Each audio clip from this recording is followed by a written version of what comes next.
This is the PS5, and even though the console itself isn't new, the ability to actually add an M.2 is. And today we're going to be taking a look at how you can actually add an M.2 drive to your PS5. So let's get into it. Now before we jump into adding an M.2, let's talk about the specs to see what you will need before you actually go out and buy an M.2. So the M.2 requirements for the PS5 are fairly simple. Firstly, it needs to be a Gen 4 M.2 NVMe drive. It needs to have between 250 gigs and 4 terabytes of storage. It needs to have a read speed of 5500 megabytes per second or faster. It should be a socket 3 and then also abide by the size recommendations as shown on the screen right now.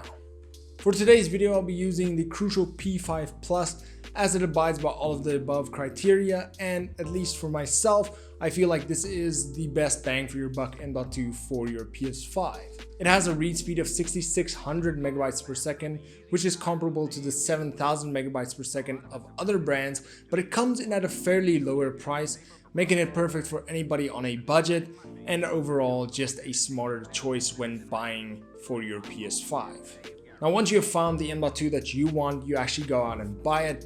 And if you're still not sure which M.2 that you should buy, I've left my top 5 list in the description below, so if you don't know yet, go check that out. Now once you've actually bought your M.2, just remember to actually get a heatsink as well to ensure that your M.2 doesn't actually overheat and that it actually performs the way it is intended. Now once you have both your M.2 and your heatsink, it is time to install it, and installing the M.2 into your PS5 is fairly simple. Now first lay down your PS5 on the side with the panel that has the PS logo facing down, then grab the back top edge of your panel facing up and lift while slightly sliding down.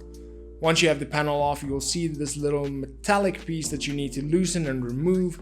Now once you have removed it, you can install your M.2 with its heatsink, and then once that is done, you can replace the metal piece you removed as well as the side panel, and you are all set.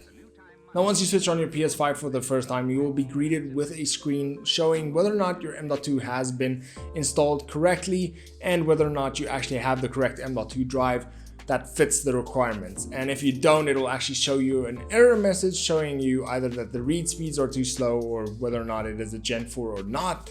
And if it doesn't show you an error message, congratulations, you have successfully installed your M.2 drive. Now it is important to state at this point that even though you are able to install PS4 and PS5 games on your M.2 storage, Sony has already announced that not all PS5 games will be able to install on the M.2 drive. Now a lot of speculation has gone around that maybe the read speeds are not fast enough on the M.2 drives for newer games that will be releasing, and those games might need to be installed on the physical drive inside of the PS5 and won't be able to run on the M.2 that you actually install, no matter what speed drive you actually install.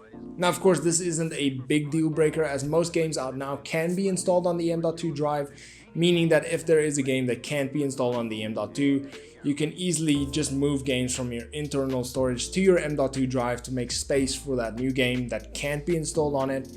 And I highly doubt it that there's going to be so many games that can't be installed on the M.2 that you will actually use up all of your internal storage.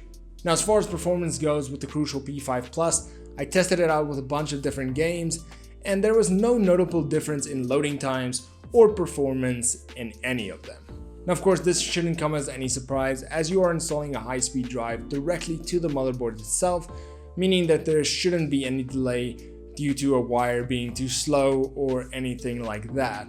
Now I also went online to find other reviews and all of them had the same answer, and that is that at least for now there is no noticeable difference between games running on the M.2 and the internal storage of the PS5, and if there was any difference, it could be down to as much as thermal throttling when playing in different scenarios.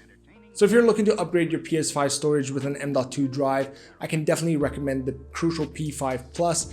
It is an amazing drive and it comes in at an amazing price, making it just that much better. Now just remember once again that if you are picking up an M.2 drive, that you pick up a heatsink as well. And if you're looking to pick up an M.2 or a heatsink, I have left links to all of that down in the description below. So do go over there, and any purchase that you make using any of those links do help support the channel, and any purchases I really do appreciate. And that is it for today's video. I hope you guys enjoyed it, and if you did, please leave a like and subscribe. And also, if you have any questions on M.2 drives or the Heatsinks or whatever it is, please feel free to ask me down in the comment section below, or reach out to me on any of my social media platforms where I am fairly active. Or if you'd like to ask me while I'm live, I also stream on Twitch every Tuesday and Thursday afternoon. Link to that down in the description below. And as always, cheers.